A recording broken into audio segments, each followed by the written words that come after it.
যায় তার জন্য একটা জুতো, বিয়ে বাড়িতে যায় তার জন্য একটা জুতো। আমার গরিব ঘরের ছেলেটা একটা হাওয়াই চটি সেফটি পিন মারা, টাকা দেবো না, দেখি মমতা কি করে।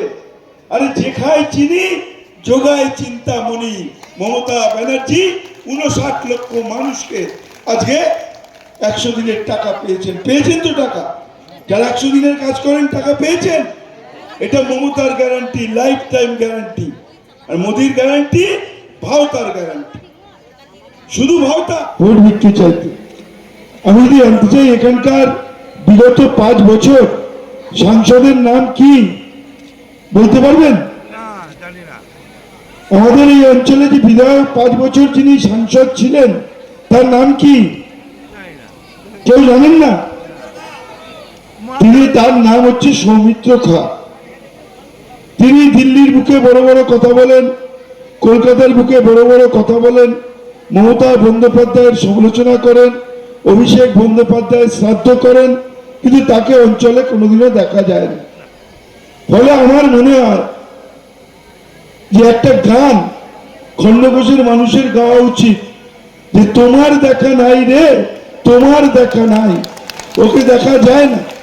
যাদের দেখা যায় না তারা ভোটের সময় শুধু আসে। তারা আজকে ভোটের সময় ভোট চাইছে। আজকে খণ্ডঘোষ এমন একটা ঐতিহ্যশালী জায়গা, একটা ঐতিহাসিক জায়গা। কত মহাপুরুষের জন্ম এখানে। স্বাধীনতা সংগ্রামী রাসবিহারী বসু থেকে আমাদের এখানে প্রচুর স্বাধীনতা সংগ্রামী বটকৃষ্ণ দত্ত থেকে এই অঞ্চলের এই মাটিতে আজকে জন্ম হয়েছে। আজকে সেই মানুষেরা এখানে জন্মগ্রহণ করেছে। সেই মানুষদের পদধূলিতে ধন্য এই খণ্ডঘোষে আজকে সৌমিত্র খার মতো অপদার্থ প্রার্থীরা ভোটে দাঁড়িয়ে মানুষের ভোট ভিক্ষে করছেন। ফলে আপনাদের মানুষের কাছে আমাদের প্রশ্ন, এদের কি একটাও ভোট দেবেন? দেবেন? দেবেন? কেন দেবেন না? দেবেন না তার একটাই কারণ, ওদের যে নেতা দেশের প্রধানমন্ত্রী নরেন্দ্র মোদী। আগে আমি যখন ছোট ছিলাম দেখতাম আমার বাড়িতে রেগুলার ঝামেলা হতো বাবা আর মার। বাবা যদি কিছু একটা কিনে আনতেন মা বলতেন আরে এটা তো দুদিনেই খারাপ হয়ে যাবে। বাবা বলতো না, ওয়ারেন্টি আছে, গ্যারান্টি আছে। আবার যদি বাবা কিছু আনতেন মা বলতো এটা তো কালকেই খারাপ হবে। বলতো না, গ্যারান্টি আছে। এখন তো দেখছি দেশের প্রধানমন্ত্রী একটা প্রোডাক্ট হয়ে গেছে, তিনি কোথায় কোথায় গ্যারান্টি দিচ্ছেন। সবকিছুতে মোদির গ্যারান্টি। তো মোদির গ্যারান্টি তো ভালো। মোদির গ্যারান্টিটা কি?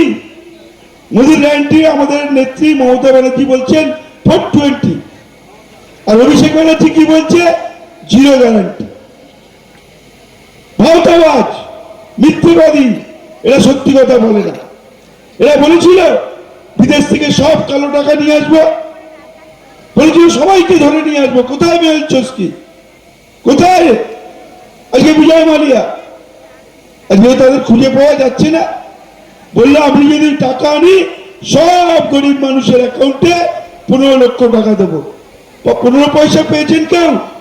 হাত তুলুন। 15 পয়সা, 15 পয়সা পেয়েছেন? পাননি। কি বললো? আমি যদি মানুষের সমর্থন পাই, প্রধানমন্ত্রী হই, বছরে 2 কোটি চাকরি দেব। আজকে 10 বছর ক্ষমতায়, আমি তো অঙ্কে কাঁচা। বলুন তো 10 বছরে 2 কোটি হলে কত কোটি হয়? কত কোটি? 20 কোটি।